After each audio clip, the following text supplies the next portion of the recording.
Fala, Bruno, beleza? Bruno, eu vou passar rapidinho aqui o padrão que a gente mais utiliza na comunidade. Vou tentar explicar aqui em 5 minutos, tá? Como é que funciona? A gente vai ter aqui a parte de entrada de dados organizar algumas informações, tá? Então aqui é o webhook, onde chega as informações. Aqui é um code de tratamento dos dados, porque a gente está tendo muito problema com Evolution.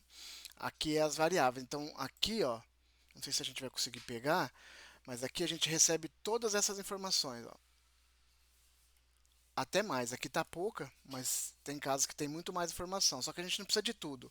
Então eu limpo essas informações. Aqui, ó, eu vou pegar só as informações que eu preciso. Então eu padronizo essas informações para eu levar para o restante do fluxo. Esquece essa parte de cima aqui, não tem tanta importância para agora. Aqui eu puxo as informações dessa entrada, desse atendimento. Se tem no Supabase, se tiver, eu passo para cima. Se não tiver, eu passo para baixo para poder fazer o cadastro. Faço o cadastro, também pode esquecer essa parte aqui, depois eu te explico melhor. Mas é questão de travar e de registrar as informações. Com essa entrada, eu tenho aqui o roteamento para saber se é texto, áudio, imagem ou documento. E aqui eu tenho um empilhamento das mensagens. Por quê? Porque o ser humano ele manda mensagem assim, ó. Olá, bom dia, tudo bem? Ele não manda num texto só, ele manda em três textos. Então aqui a gente determina um tempo para ele pegar, ó, no meu caso aqui está 8 segundos. Mas a gente pode colocar, o mais comum é em torno de 15 a 25. Nesse caso aqui eu vou colocar 20 segundos.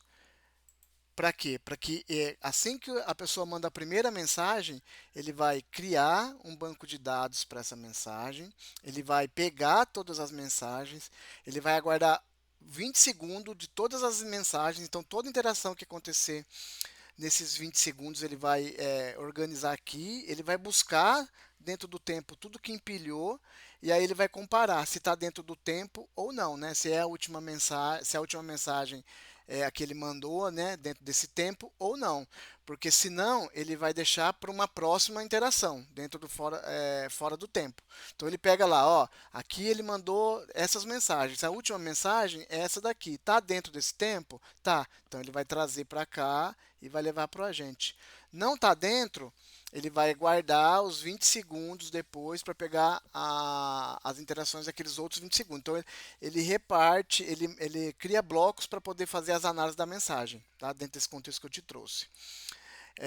Aí aqui ele apaga, por quê? Porque essa é uma memória temporária. A gente não precisa guardar essa interação, porque ele só está empilhando para poder mandar para o agente um bloco maior. Porque senão a gente vai responder o olá, bom dia e tudo bem. Ele vai ter três respostas.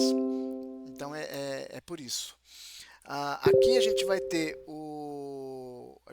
o cérebro da IA, onde ela vai fazer tudo. E aqui que é o importante a gente deixar o mais simples possível, tá? No meu caso aqui, que eu vou fazer alguns testes, então eu criei um gatilho de mensagem no chat para ele poder interagir dentro da mesma estrutura, mas não vai existir, vai existir só isso daqui, ó. A mensagem vem para cá e aí, no meu caso aqui é o Antônio, né? Ele vai processar. Então ele vai ter as opções de consulta de FAQ, institucional ou objeções. Ele vai ter tratativas de vendas simples e tratativas de vendas complexas.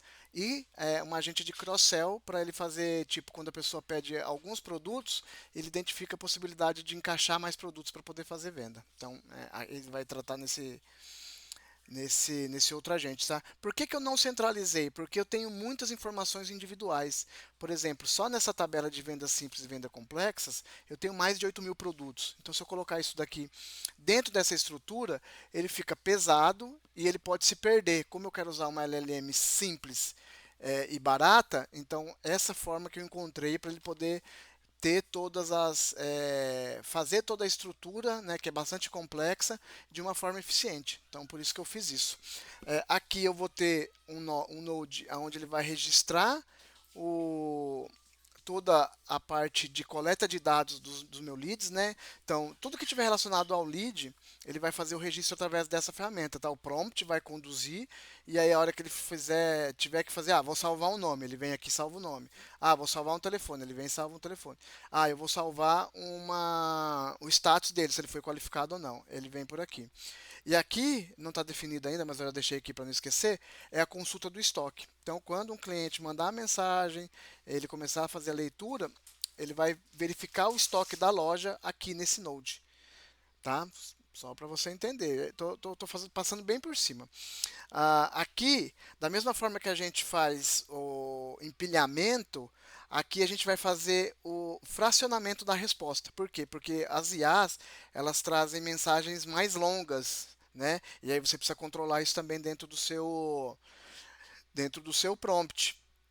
E aqui eu forço ele a dividir essas mensagens. Então ele vai pegar a mensagem longa, ele vai fazer uma tratativa no code e ele vai desmembrar e vai enviar uma, duas, três a mesma mensagem. Terminou de mandar aquela mensagem, ele vai lá no Supabase para atualizar que foi mandada aquela mensagem. Então aqui eu tenho algumas tratativas disso. Então eu registro envio da mensagem, qual foi o momento que ele mandou, para depois eu fazer follow-up, depois tem umas outras atividades, tá? Então esse daqui é um básico de funcionamento, tá bom? O importante para não ficar complexo e difícil de montar, porque isso aqui é fácil, o difícil é a gente fazer a LLM entender o prompt e desempenhar. Entender isso, entender isso, entender isso, entender isso. Então, o complicado é isso. Então, quanto mais simples, é melhor para você dominar o que ela precisa fazer, quais são as etapas, quais são as tratativas que ela precisa fazer. Beleza? Então é isso daí. Valeu!